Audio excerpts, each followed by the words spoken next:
Xantiño marchou a vila consultar co abogado. Regaloulle unha pitiña e faloulle castellano. Regaloulle unha pitiña e faloulle castellano. Y así le respondeu o abogado. Mire usted, la seguridad social es la seguridad. Pero si quiere usted vivir tranquilo, deje el médico del seguro, váyase a Santiago y consulte con uno de pago. Xantiño voltou pra casa, pensativo e cabreado. Chorando foise pra cama, correu mano espiñado. Chorando foise pra cama, correu mano espiñado. E probes que somos a xente da aldea, que aínda mantemos a quen nos torea, a quen nos torea e torea nos ven. A culpa é che nosa, non che de ninguén. Toda noite sin dormir, decide coa súa muller. A Santiago saíren nun turismo de alquiler. A Santiago saíren nun turismo de alquiler. Y así le respondeu o dottore. Le aseguro a usted que lo suyo es de pronóstico. Don Juan, no puede usted trabajar más. Lo que tiene que hacer es acogerse a la seguridad social. Hoxe pagou ben cartiños por palparse o espiñazo. Veuse pra casa podido, cos dolores aumentados. Veuse pra casa podido, cos dolores aumentados. E probes que somos a xente da aldea, que aínda mantemos a quen nos torea, a quen nos torea, torea nos ven. A culpa é che nosa, non che de ninguén. Os parentes e veciños din que todo ten amaño. Que regales a monciños o fillo do secretario. Que regales a monciños o fillo do secretario.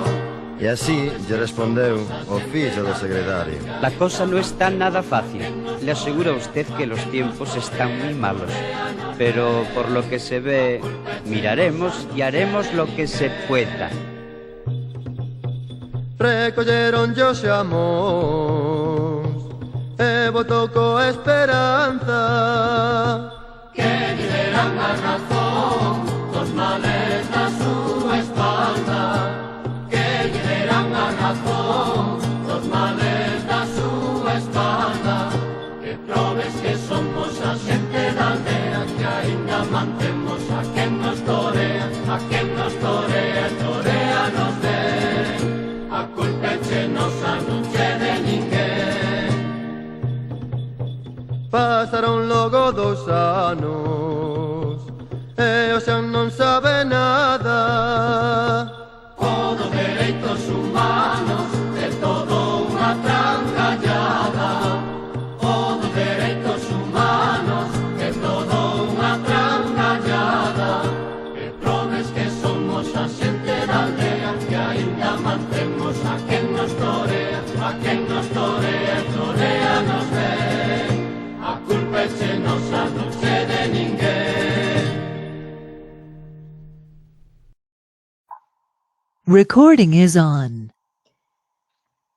Buenas tardes a todas y a todos y muchísimas gracias por estar esta tarde acompañándonos en estas 15ª jornadas de información sociosanitaria de AUCES. Antes de nada, quisiera agradecer desde Médicos del Mundo, asociación en la que trabajo como voluntaria desde hace más de 10 años, la invitación para asistir a estas jornadas. Agradecer a todas las personas que han participado en su organización, especialmente a José María Dios por su ofrecimiento a darnos un espacio en ellas para poder hablar de la sanidad universal y su alcance en nuestra comunidad. En esta ocasión, con motivo de la pandemia COVID-19, no hemos podido realizar esta charla de manera presencial, como nos hubiera gustado, y tendremos en ella nuestra primera experiencia online de las jornadas, con todo lo positivo y negativo que ello implica. Espero que sea del agrado de todas y todos. ¿Quiénes somos Médicos del Mundo y cómo trabajamos? Somos una organización... Un segundito, voy a apagar el micro.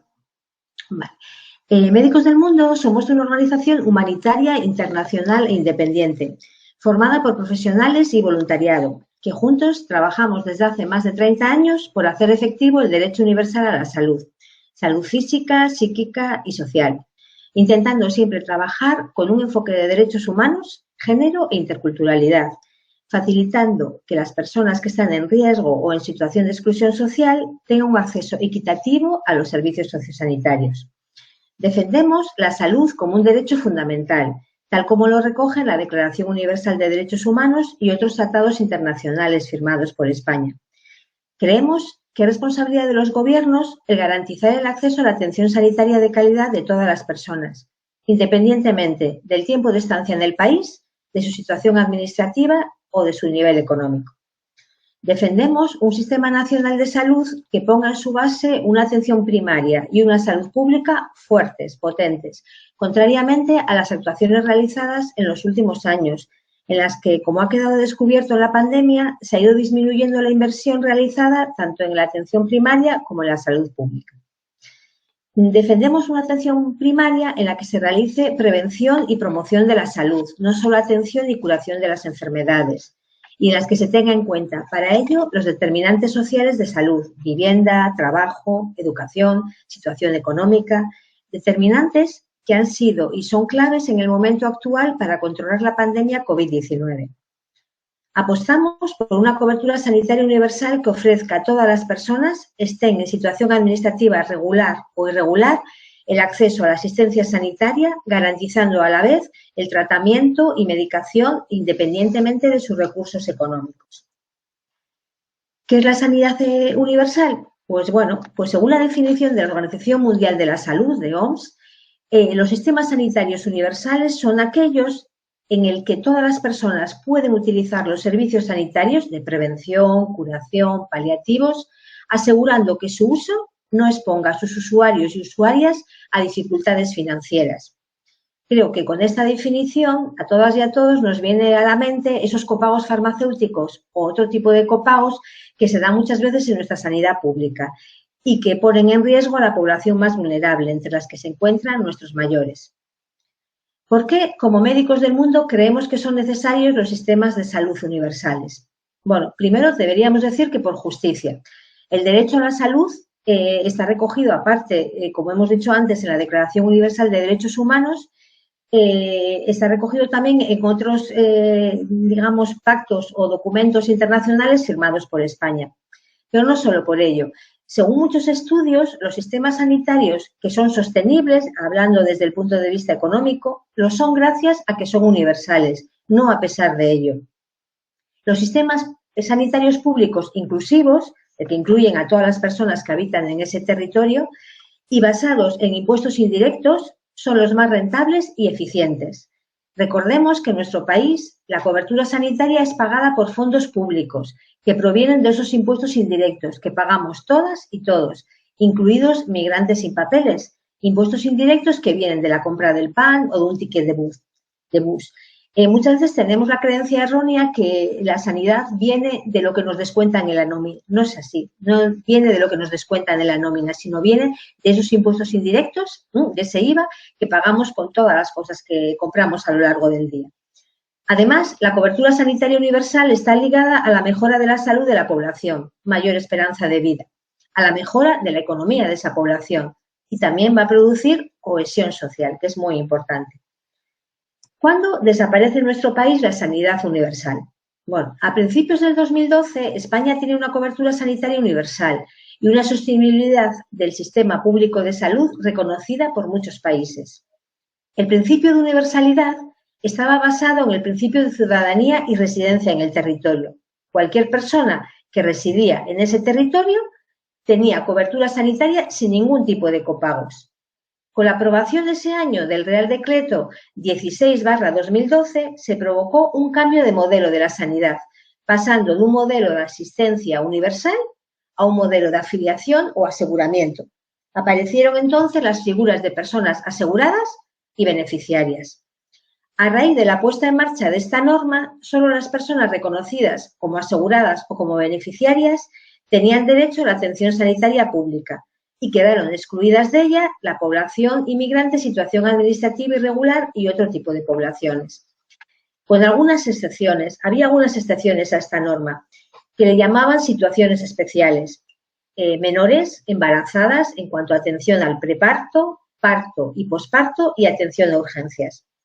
Se estima que más o menos unas 800.000 personas en todo el país quedaron sin tarjeta sanitaria. Eso se refiere siempre a personas que estaban en situación administrativa irregular, que quedaron esas 800.000 personas sin tarjeta sanitaria con la entrada en vigor de esta ley.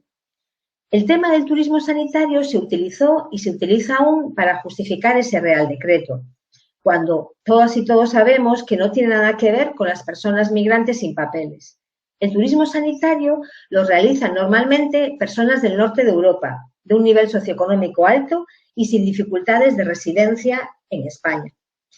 Cuando apareció el Real Decreto del 2012, las comunidades autónomas desarrollaron normativas para ampliar la cobertura y, en concreto en Galicia, ese mismo año, la Administración Autonómica que creó para cubrir ese vacío de asistencia sanitaria en ese colectivo, pues creó el Programa Gallego de Protección Sociosanitaria, que tenía como exigencia para recibir esa cobertura 3 requisitos.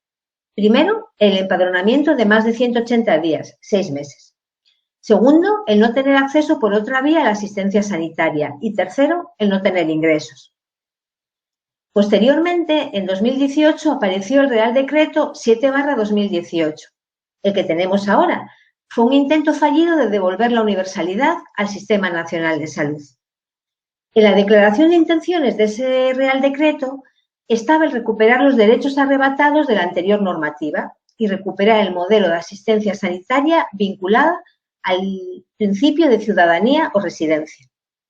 La nueva norma, la nueva ley, aspiraba a garantizar el derecho a la protección a la salud y la atención sanitaria en las mismas condiciones a todas las personas que se encontrasen en el Estado español, en el territorio, reconociendo que la universalidad de la atención no solo redundaba en la mejora de la atención individual de cada persona, sino también en la salud colectiva de toda la población. Sin embargo, estas buenas intenciones, recogidas en la exposición de motivos de esta ley, no se vieron debidamente reflejadas en el articulado de la norma. Al leer esa norma, contó con muchas carencias que iban desde imprecisiones en el lenguaje, lagunas técnicas e incluso la omisión de graves situaciones de exclusión. La redacción de la ley y el no haber tenido a posteriori un reglamento de desarrollo de la misma para homogeneizar e implementar en las distintas comunidades esa ley, implementar significaba poner en marcha, poner en práctica de manera homogénea esa ley en todas las comunidades. Pues el no haber tenido ese reglamento y la redacción de la ley nos llevó a una gran arbitrariedad en su aplicación y, en concreto, en Galicia, a una interpretación muy restrictiva de esa universalidad, de la aplicación de esa ley. Y hasta el momento en Galicia no se ha publicado ninguna normativa, ninguna ley gallega que implemente o que ponga en práctica ese Real Decreto 7/2018. ¿Qué datos nos justifican esa falta de universalidad? ¿Por qué digo yo que hay esa falta de universalidad en esa ley que tenemos ahora, la 7/2018? Bueno, primero, para la cobertura sanitaria se precisa demostrar que la persona lleva viviendo en territorio español 90 días a través de un certificado de empadronamiento, 90 días o 3 meses. Entonces ya se pone un requisito, no es universal, sino que se pone unos requisitos, unos filtros. Segundo, y muy importante, desaparece, para nosotros lo más importante, es que desaparece el apartado de medidas especiales que aseguraba el derecho a la asistencia a personas muy vulnerables que estaban protegidas por reglamentos internacionales, como son los menores, niños y niñas, embarazadas y la atención de urgencias, exigiendo en esos 3 casos los mismos requisitos que se exigen al resto de personas, es decir, una prueba de residencia de empadronamiento superior a 3 meses o 90 días. La exigencia del padrón, aunque a vosotras y vosotros podéis pensar que tampoco es tan importante, sí que supone una barrera muchas veces difícil de franquear para ciertos colectivos, como pueden ser el colectivo de las personas sin hogar, las personas, sobre todo mujeres, que es prácticamente el 99% mujeres en contexto de prostitución, o personas en exclusión severa. También hay una falta de universalidad porque hay una falta de protocolo para las personas que no tienen documentación identificativa o que su documentación no está en vigor. Casuística que es bastante común en personas en exclusión severa y en personas sin hogar. Ese Real Decreto contempla un 40% de copago farmacéutico para las personas inmigrantes en situación administrativa irregular. Esta disposición resulta muy discriminatoria respecto a las nacionales, cuya aportación va en función de la renta. Por último, y no menos importante, está la situación de exclusión sanitaria de personas que están en nuestro país por un proceso de reagrupación familiar, lo que llamamos ascendentes reagrupados, padres y madres de inmigrantes que están en situación administrativa regular. O sea, son aquellos padres y madres que, migrantes que están en situación administrativa regular, traen a vivir con ellos. ¿Cómo es la situación de exclusión sanitaria en Galicia? ¿Qué dificultades para acceder a nuestro sistema tienen las personas migrantes? Sobre todo las personas en situación administrativa irregular. Bueno, a lo largo de estos últimos años estamos detectando cada vez más vulneraciones del derecho a la salud en poblaciones que hasta ahora estaban protegidas con la anterior ley del 2012. Cada vez nos encontramos con más casos de facturaciones en atención a menores, niños y niñas, embarazadas, solicitantes de protección internacional y también en atención en urgencias. Se está negando la cobertura sanitaria a menores y embarazadas durante los primeros meses de estancia, con la amenaza de facturación de cobro de los servicios, lo cual lleva en muchos casos a que la persona no acuda y a la ruptura del calendario vacunal en caso de menores, la no atención de patologías crónicas infantiles como autismo o sordera, porque no pueden tener acceso a especialistas, o la no realización de los controles prenatales o la no atención hospitalaria del parto.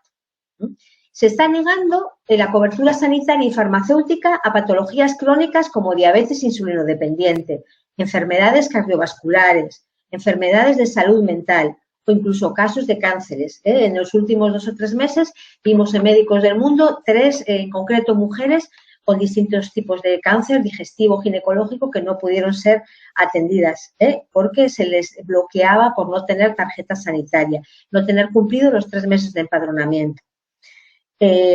Cuando incluso muchas veces si tienen los 3 meses de empadronamiento, aun teniendo esa tarjeta sanitaria provisional, tienen que esperar varios meses para tener la tarjeta definitiva que se les da derecho a la atención especializada, es decir, a la atención, por ejemplo, para un diabético insulinodependiente, a un endocrino, para un enfermo de salud mental, a un psiquiatra, o para un cáncer, a la atención por un oncólogo o un médico internista. Y también tienen que esperar bastantes meses después para tener esa tarjeta definitiva y poder tener esa cobertura sanitaria que hemos dicho antes, farmacéutica, que hemos dicho antes que era del 40%. Como podéis ver, es una especie de camino con un montón de barreras. Primero, los 3 meses de empadronamiento para solicitar la tarjeta provisional, y con esa no tienes derecho ni a cobertura farmacéutica ni a atención especialista. Necesitas pasar unos 3, 4, unos cuantos meses más, depende de la lista de espera que haya, para que te sea dado, se resuelva tu expediente y te sea concedida la tarjeta definitiva que te dará acceso al especialista y a la cobertura sanitaria del 40%. Se están considerando también en nuestro Sistema Nacional Público de Salud las altas hospitalarias como altas médicas. Por ejemplo, pongo un ejemplo, ya tiene una fractura de una pierna, pero luego no está cubierta los controles radiológicos con ese traumatólogo para ver si va bien, evolucionando bien esa fractura, sobre todo además en casos de niños, que es súper importante ese control, o, por ejemplo, para la extracción del yeso, pues esa consulta no estaría cubierta. No se está dando cobertura sanitaria a aquellos casos de solicitud de asilo si no disponen de una tarjeta definitiva, de la tarjeta definitiva de asilo, lo cual le puede llevar años para conseguirla. De las exclusiones expuestas, de las que he expuesto anteriormente y en las anteriores transparencias, probablemente el caso de las personas ascendentes reagrupadas sea la más sangrante. A pesar de tener una edad avanzada y un estado de salud generalmente débil, han sido excluidas desde 2012 de toda posibilidad de atención sanitaria, al no estar cotizando, y negarles la posibilidad de ser beneficiarias de sus hijas e hijos, que están aquí en situación administrativa irregular, son migrantes en situación administrativa irregular. Las aseguradoras les niegan la posibilidad de suscribir un seguro privado, o a veces si lo consiguen, para cubrir sus patologías, necesitan precios desorbitados. Además, esos seguros, las patologías previas no se suelen cubrir, lo cual les empuja a un estado de absoluta desprotección. Paradójicamente, esta situación provoca que desde una perspectiva sanitaria, aquellas personas que quieren reagrupar a sus familiares en España, les resulte preferible optar porque sus padres y madres permanezcan en España de forma administrativa y regular, de modo que así pueden acogerse a la protección que ofrece, por ejemplo, en Galicia, el Programa Gallego de Protección Sociosanitaria, después de los 3 meses de estancia en España. Debido a las facturaciones nombradas en las anteriores transparencias, en el Programa Gallego de Protección Sociosanitaria está habiendo problemas con personas migrantes que tienen deudas pendientes con facturación y ven imposible la renovación de sus papeles para continuar en dicho programa por sus deudas con la Administración. Si hay deudas, no se puede renovar la documentación y no se puede renovar los papeles para entrar en ese programa. Vamos a ver, en esta transparencia he intentado resumir las diferencias entre las dos normas, la del 2012 y la actual que tenemos ahora del 2018, que es del 2018. En la primera del 2012 se necesitaba tener un empadronamiento de más de 6 meses para acceder a esa tarjeta sanitaria, pero había, digamos, podían entrar desde el principio, desde el minuto cero, algunos supuestos, que eran situaciones especiales, que eran menores, embarazadas, atención de urgencias. Por contra, ahora en la actual, en la del 2018, solo se necesitan los 3 meses, pero no hay esa exclusión que permite a las situaciones especiales de menores embarazadas de urgencias entrar desde el minuto cero. Tienen que esperar esos 3 meses. Lo que vemos ahora, las principales vulneraciones del derecho a la salud se producen en menores, embarazadas, urgencias, ascendentes de agrupados y visados de estudio. ¿Qué lecciones ha dejado la pandemia COVID-19? Pues bueno, como en todo, aquí también nos ha dejado lecciones. En el confinamiento, los periodos posteriores a la nueva normalidad y en el actual estado de alarma, como médicos del mundo hemos continuado recogiendo y denunciando a un mayor número y más graves vulneraciones del derecho a la salud de las personas migrantes.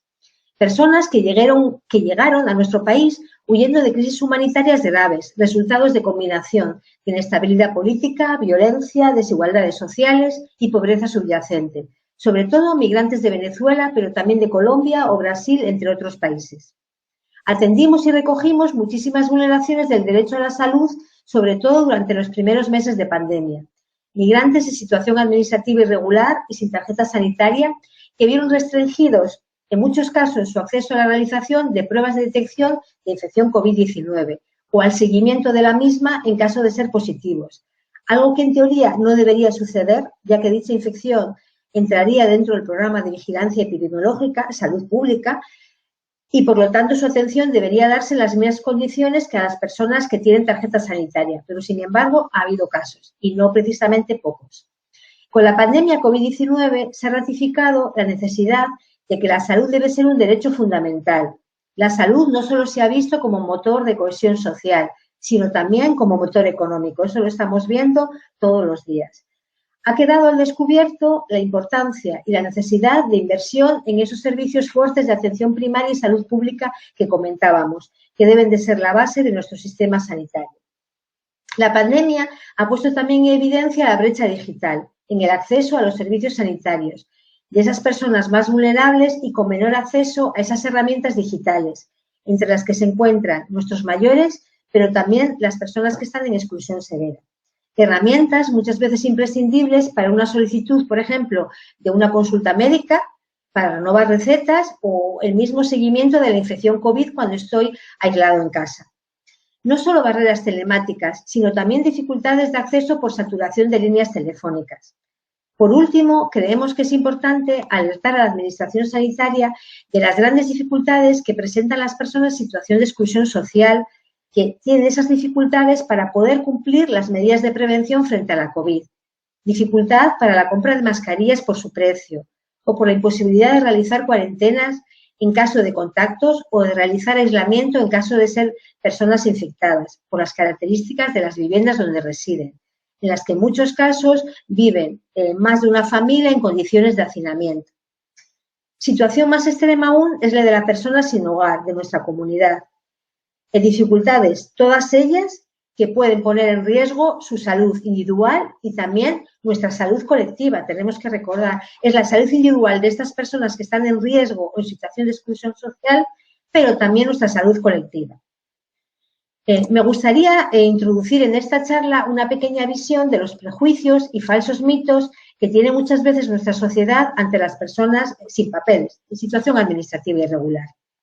Un gran porcentaje de la sociedad percibe el número de personas inmigrantes en situación administrativa irregular como elevado o excesivo, pese a que en 2018 estas cifras solamente suponían un 0,17% de la población española, según cifras de Eurostat. Aún un porcentaje proporcional muchísimo más pequeño en la población gallega. En redes sociales escuchamos muchas veces frases discriminatorias en relación con esta población, como por ejemplo, se aprovechan de las ayudas. Los datos ofrecidos por el Instituto Nacional de Estadística concluyen que el porcentaje de riesgo de pobreza es de un 56% en caso de personas extranjeras, casi el doble que el que concierne a las españolas, que se sitúa en torno a un 23%. Asimismo, en la Ley de Extranjería se especifica claramente que para que una persona extranjera sea beneficiaria de las ayudas sociales, esta persona necesita tener la residencia legal y entonces puede solicitar las prestaciones que son las mismas que corresponden a cualquier ciudadano de nacionalidad española. Otra de las frases que podemos escuchar es: los inmigrantes abusan y colapsan la sanidad pública. Un informe realizado por la Sociedad Española de Medicina de Familia y Comunitaria desmentía este último rumor. El estudio exponía que más o menos un 58% de la población española había acudido al menos una vez a atención primaria, frente a aproximadamente un 13% de las personas inmigrantes. Lógico y normal, ya que la mayoría de las personas inmigrantes suelen ser personas jóvenes y sanas. Por lo tanto, requieren menos la atención primaria de salud. En relación al gasto en medicamentos, el coste farmacéutico por paciente español está aproximadamente unos 374 euros, mientras que el coste por paciente extranjero supone unos 74 euros, mucho más bajo. Son datos del Instituto de Estudios Fiscales. Otro de los bulos más escuchados suele ser el que los refugiados, una frase que suelen decir muchas veces, que los refugiados, por ejemplo, traen a Europa enfermedades. A veces dicen enfermedades como tuberculosis, VIH. La revista The Lancet publicó un estudio sobre migraciones y salud, elaborado por más de 20 reconocidos científicos internacionales, en el que se especifica que no existe una asociación sistemática entre migración e importación de enfermedades infecciosas y que además los riesgos de transmisión a las poblaciones de acogida son generalmente muy, muy bajos. Quisiera acabar mi intervención con una noticia que nos llena un poquito de esperanza y que esperamos que nos lleve a la verdadera universalidad de nuestro sistema público de salud. Es el nuevo anteproyecto de ley de medidas para la equidad, universalidad y cohesión del Sistema Nacional de Salud. Organizaciones y asociaciones como REDER, que es la Red de Denuncia y Resistencia al Real Decreto del 2012, de la que Médicos del Mundo forma parte, pudieron realizar sus aportaciones a este anteproyecto de ley. A finales del 2020 realizaron esas aportaciones. Aportaciones que supuestamente incorporará el Ministerio de Sanidad antes de pasar a su tramitación ordinaria.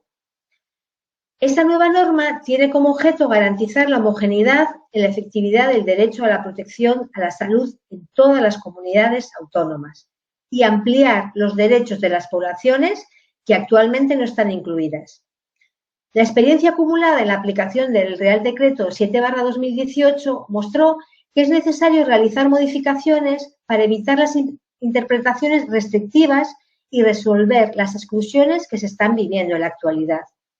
Este anteproyecto supuestamente evitará la incorporación de nuevos copagos sanitarios, a imagen y semejanza de los establecidos para los medicamentos.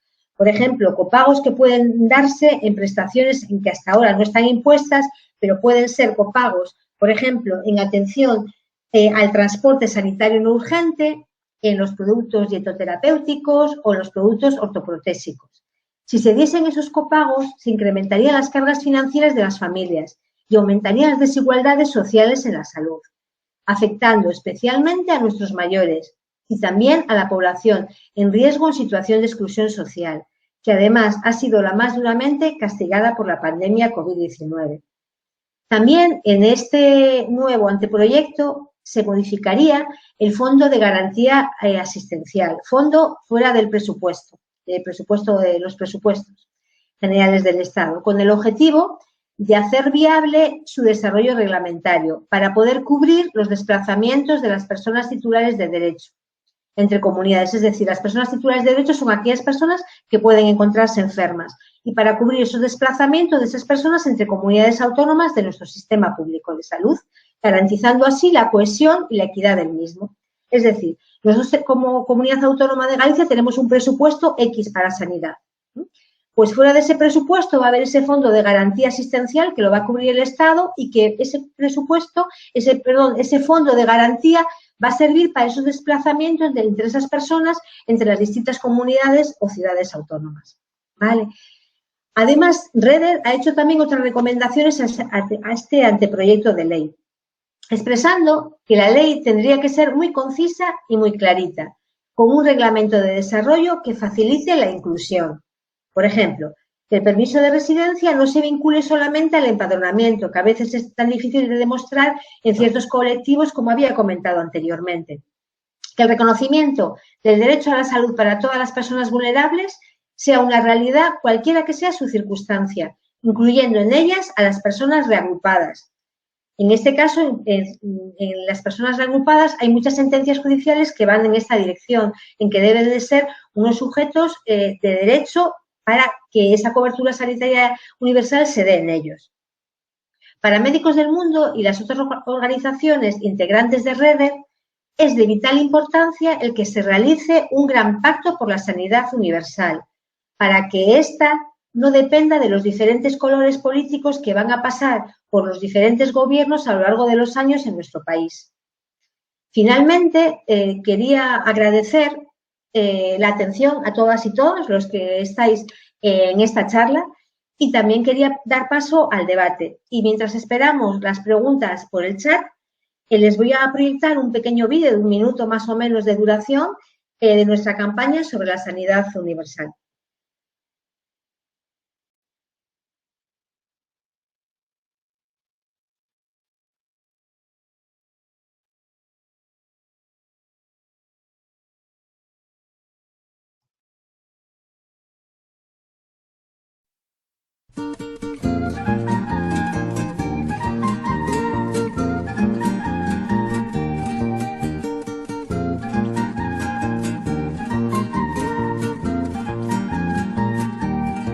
Ai, galeguiños, porque estades tristes, que condanado vos aconteceu.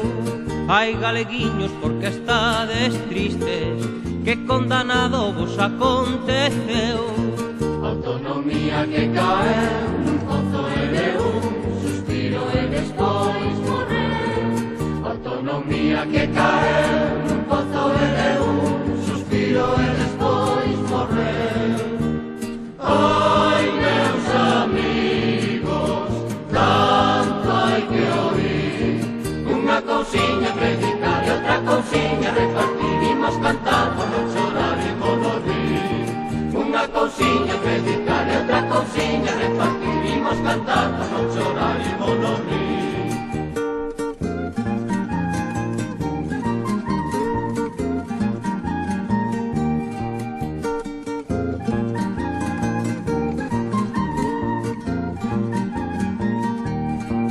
Hai galeguiños que ao que vos parece os conselleiros que temos aquí.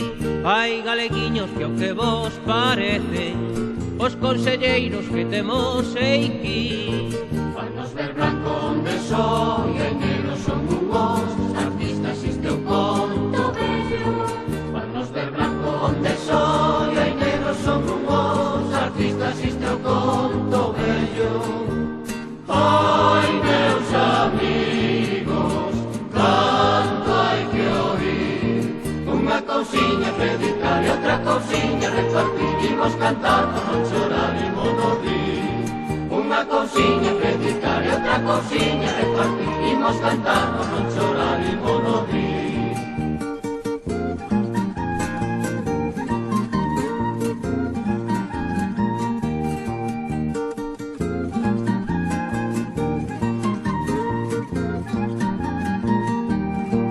Hai galeguiños que na nosa terra siguen vendendo máis de algún favor. Hai galeguiños que na nosa terra siguen vendendo máis de algún favor. Teñen un nome que a xente repite, unhos din cacique e outros din señor. Teñen un nome que a xente repite, unhos din cacique e outros din señor. Ai, meus amigos, canto hai que oír. Unha cousiña predicar e outra cousiña repartir. Imos cantar por non chorar, imos no rir. Unha cousiña predicar e outra cousiña repartir. Imos cantar por non chorar, imos no rir. Unha cousiña predicar e outra cousiña repartir. Imos cantar por non chorar, imos no rir. Unha cousiña predicar e outra cousiña repartir.